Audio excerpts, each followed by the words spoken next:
میرے بھائی کچھ باتیں ایسی وہ کہتے ہیں جن کی وجہ سے کیونکہ ہمارے مسلمان نوجوان علماء سے قریب نہیں ہوتے، مدارس سے قریب نہیں ہوتے، دین کی بنیادی تعلیمات کا انہیں علم نہیں ہوتا، آسانی سے وہ شکار کر لیتے ہیں ایسی ایسی باتیں بہکا کر بدلا کر اب اس کا جواب دینا وہ نہیں جانتے۔ اب مجھے سیاست کے بارے میں کچھ پتا نہیں کہ کانگریس کیا ہوتا ہے اور بھاجپا کیا ہوتا ہے، BJP کیا ہوتی ہے، دل کیا ہوتا ہے، گھڑا کیا ہوتا ہے۔ جو پارٹی میں میں جاؤں گا، کانگریس میں جاؤں گا، کانگریس کا نیتا تقریر کرے گا، میں سمجھوں گا دنیا میں اس سے بہتر کوئی جماعت نہیں، اور جب دل میں جاؤں گا اور دل کا کوئی نیتا تقریر کرے گا میں سمجھوں گا دنیا میں اس سے بہتر کوئی جماعت نہیں، اور جب جاؤں گا BJP میں آپ دیکھیے نجمہ ہبت اللہ مسلمان کو پیدا ہوئی، اب تک مسلمان کہہ رہی تھی اور اس نے کانگریس کو خیرات کہہ کر اس نے بھاجپا کے مذہب کو اور دھرم کو، مسجد کے جانے والوں کو، گجرات کے اندر ماؤں اور بہنوں کی قسمت لوٹنے والے کے مطلب اور مذہب اور جو ہے سیاست کو اس نے سینے سے لگا لیا۔ جو جانتے ہیں وہ پہچانتے ہیں۔ اب میں نہ جانوں سیاست کے بارے میں، جو آدمی جس پارٹی کے بارے میں کہے گا ہم اس کو تسلیم کر لیں گے۔ سب سے بنیادی خرابی ہمارے معاشرے کی یہ ہے،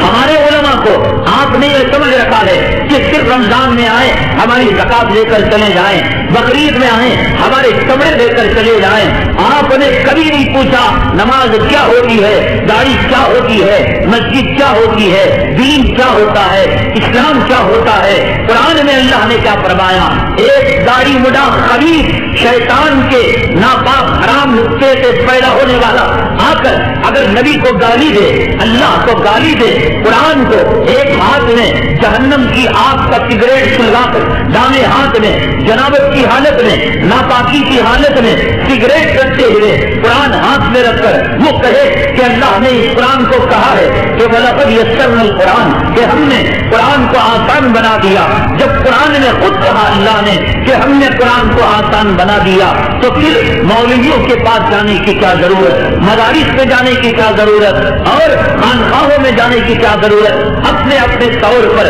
تم قرآن کو سمجھ لو۔ یہ کمینہ، یہ ناپاک نطفے حرام نطفے سے پیدا ہونے والا شیطان کی ذریت اور شیطان اور انگریزوں کی ناپاک اولاد یہ لوگوں کو دھوکہ دیتا ہے۔ قرآن شریف کی آدھی آیت کو پڑھ کر جیسے قرآن شریف میں اللہ نے فرمایا لا تقربوا الصلاۃ، نماز کے قریب نہ جاؤ، آگے وانتم سکارا، جب تم نشے میں ہو تب نہ جاؤ، تو جیسے آدھا کھا کر آدھا تھوک دیتے ہیں، اس نے قرآن پاک کی آیت سے دھوکہ دیا۔ نوجوانوں داڑھی مڈاؤ، کیبل کنیکشن کا کاروبار چلاؤ، سود کا کاروبار چلاؤ، کھڑ کر پیشاب کرو، رنڈی خانوں میں جاؤ، افیم استعمال کرو، گانجا استعمال کرو، اور ایک ہاتھ میں بیڑی گنیش کی سلگاؤ، سگریٹ سلگاؤ، گانجا مارو، دوسرے ہاتھ میں قرآن رکھو۔ اللہ نے کہا ہے وَلَقَدْ يَسَّرْنَا الْقُرْآنَ، ہم نے قرآن کو آسان کر دیا۔ اب مولوی کی کیا ضرورت؟ قرآن کے نازل کرنے والے نے سورہ قمر میں سورہ رحمان سے پہلے کہہ دیا کہ ہم نے قرآن کو آسان کر دیا۔ یہ کمینہ دھوکہ دیتا ہے۔ آگے اللہ نے فرمایا فَهَلْ مِن مُدَّكِرٍ، کیا کوئی عبرت حاصل کرنے والا ہے، نصیحت حاصل کرنے والا ہے؟ یعنی قرآن اس کے لیے آسان ہے جو نصیحت حاصل کرے، عبرت حاصل کرے، قرآن کے فن کو جانے، علم تفسیر کو جانے، فقہ کو جانے اور لغت کو جانے اور نحو کو جانے، صرف کو جانے، اس کے لیے جو علوم لازم ہیں ان علوم کو جانے۔ میرے بھائی دنیا میں اللہ تبارک تعالیٰ کتابیں دے کر اور لوگوں کو کتاب سمجھنے کے لیے کتابیں چھوڑنا ہوتا، اللہ تبارک تعالیٰ توریت دور پر رکھ دیتے اور بنو اسرائیل کو کہتے بنو اسرائیل تم آؤ اور توریت لے کر چلے جاؤ، ہم نے اس کتاب کو آسان کر دیا ہے، تمہارے من میں جو آئے ایسے عمل کر لینا۔ اللہ حضرت موسیٰ کو توریت کے سمجھانے کے لیے نہ بھیجتے، اللہ تعالیٰ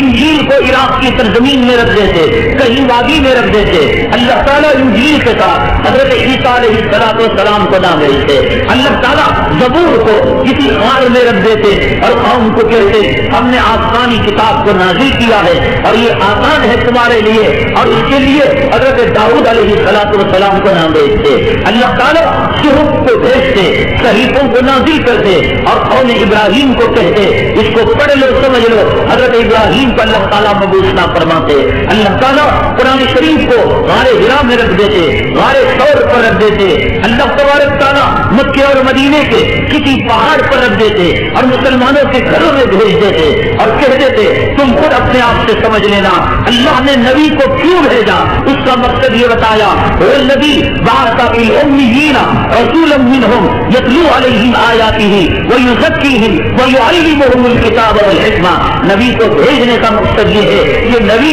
قرآن شریف کو بتائے, قرآن شریف کو سمجھائے. صحابہ کائنات میں قیامت تک آنے والے لوگوں میں سب سے بڑا مقدس طبقہ ہے, مطہر طبقہ ہے, طاہر طبقہ ہے, متقی طبقہ ہے, صاحب ایمان والا طبقہ ہے. اللہ نے ان کے ایمان کی مثال کلام پاک کے اندر ارشاد فرمائی ہے وَإِنْ آمَنُوا بِمِثْلِ مَا آمَنْتُمْ بِهِ فَقَدِ اهْتَدَوْا. تمہارا ایمان صحابہ کے ایمان سے مل جائے تو تم کامیاب ہو جاؤ گے. اصحابی النجوم بِأَيِّهِمْ اقْتَدَيْتُمْ اهْتَدَيْتُمْ. ان صحابہ کرام کو اللہ نے قرآن دے کر یہ نہیں کہا کہ اپنے طور پر سمجھ لینا. آج اگر کوئی کلیمہ, کوئی نوکر, کوئی ذلیل, کوئی انگریز کی ناپاک رشتے سے پیدا ہونے والی اولاد اگر یہ کہتی ہے کہ قرآن اپنے آپ سے سمجھ لو, وہ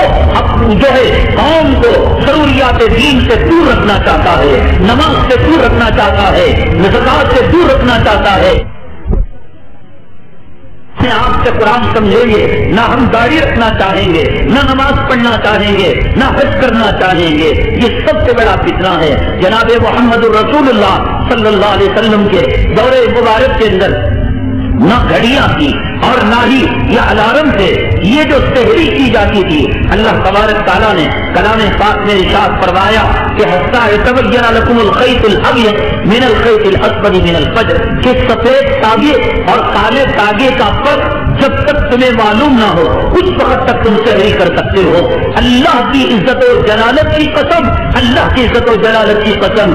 کروڑوں کروڑوں پیرانے پیر آ جائیں, کروڑوں ابدال پیدا ہو جائیں, لاکھوں خواجہ اجمیری پیدا ہو جائیں, لاکھوں خواجہ نظام الدین پیدا ہو جائیں, لاکھوں جو ہے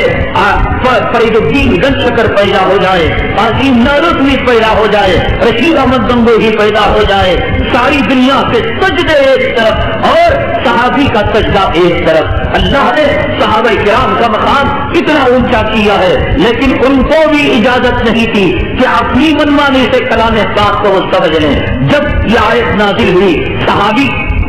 ایک تکیے کے نیچے دو تاگوں کو انہوں نے رکھ لیا, ایک سفید تاگا تھا اور ایک کالا تاگا تھا, اور کھاتے جاتے تھے سفید اور کالے تاگے کو دیکھتے جاتے تھے. سورج نکل گیا, شعائیں آنے لگی, اور جب فرق ہو گیا, اس زمانے میں لائٹ تو نہیں تھا اور یہ پاور تو نہیں تھا, سورج کی روشنی آنے کے بعد سفید اور کالے تاگے کا فرق معلوم ہوا. اللہ کے حبیب پاک جناب محمد رسول اللہ صلی اللہ علیہ وسلم کو اس کی اطلاع ملی. اللہ کے حبیب پاک صلی اللہ علیہ وسلم نے مسکرایا اور کہا اللہ کے بندے سفید تاگے سے مراد یہ تاگا نہیں جو دنیا میں سفید تاگا ہے, اور کالے تاگے سے مراد وہ کالا تاگا نہیں جو بلاک تاگا ہے, بلکہ سفید تاگے سے مراد صبح صادق کی روشنی ہے اور کالے تاگے سے مراد رات کی سیاہی ہے. اور اللہ نے کہا رات کی سیاہی چھٹ جانے اور صبح صادق کی روشنی آنے سے قبل تم اپنی سحری کو ختم کر لیا کرو. صحابہ کرام کا اتنا مقدس طبقہ, اتنا اونچا طبقہ, اتنا اعلیٰ طبقہ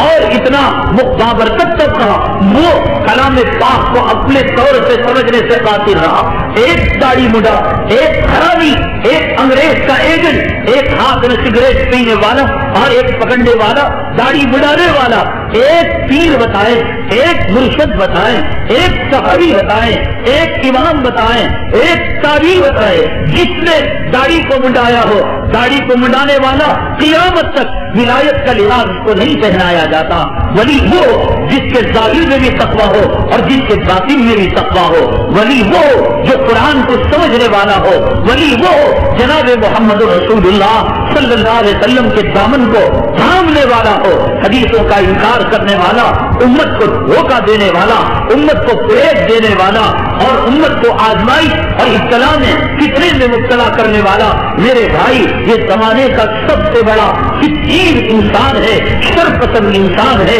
اگر ان کے بارے میں آپ غور کریں، ان کی نسل جا کر انگریزوں سے ملا کرتی ہے. ان کے بارے میں غور کریں، ان کی نسل جا کر ملتی ہے عبداللہ ابن سبا سے، ان کی نسل جا کر ملا کرتی ہے. اس وقت کے زمانے سے جب ہندوستان کے اندر انگریزوں نے ترکوں سے لڑائی کی تھی اور مسلمانوں کو، کچھ سرقریب مسلمانوں کو انہوں نے بنایا تھا، جو سرقریب مسلمان انگریزوں کے کارنامے کی توثیق کیا کرتے تھے اور علماء دیوبند کے کارناموں کو کفر سے تعبیر کیا کرتے تھے. ابھی کچھ ہی دیر کے اندر ان کا میں آپ کے سامنے پوسٹ مارٹم کروں گا، ان کا حسب بیان کروں گا، ان کا نسب بیان کروں گا. ان کا حسب و نسب اکبر کے اس زمانے کے علماء سو سے جنہوں نے اکبر کو فتنے دین الہی کے اندر مبتلا کیا. اکبر پیدائشی بددین نہیں تھا میرے بھائی، اکبر پیدائشی طور پر بے نمازی نہیں تھا، کٹر مذہبی جنون کی حد تک مذہبی انسان تھا، پنج وقتہ نمازی تھا، تہجد گزار تھا، چہرے پر سنت تھی. یہ علماء سو کا سلسلہ ان علماء سو سے جا کر ملتا ہے. ملا عبد القادر ودایونی سے، عبداللہ سلطان پوری سے، ابو الفضل سے، فیضی سے، یہ وہ کتے تھے علماء سو کے جنہوں نے اکبر کو دین الہی کے فتنے کی ہوا